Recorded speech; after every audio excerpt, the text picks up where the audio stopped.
Halo teman-teman, balik lagi di Rumah Mainan Indonesia. Oke, kali ini aku mau makan mochi ya teman-teman.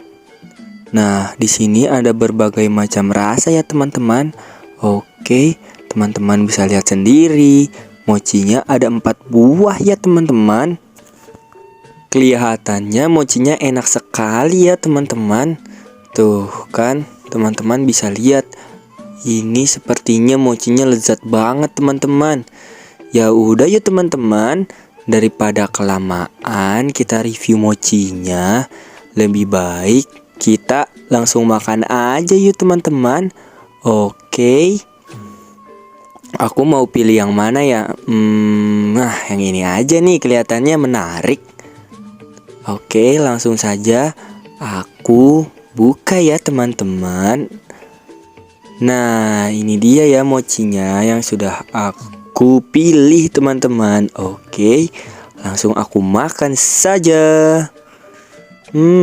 Kelihatannya enak banget teman-teman.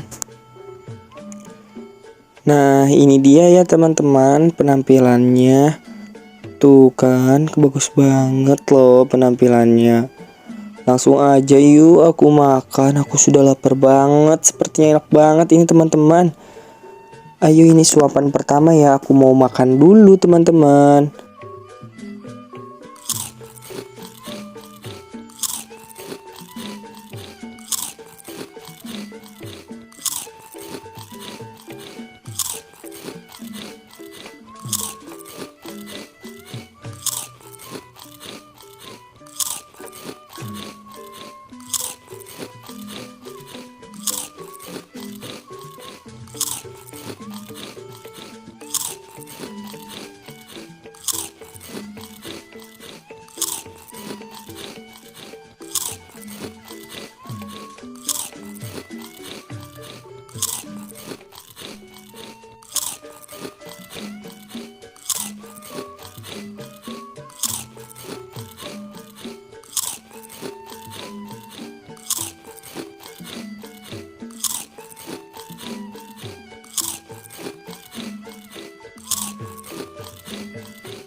Yeay, mochinya sudah habis. Sekian dulu ya teman-teman. Oke, dadah.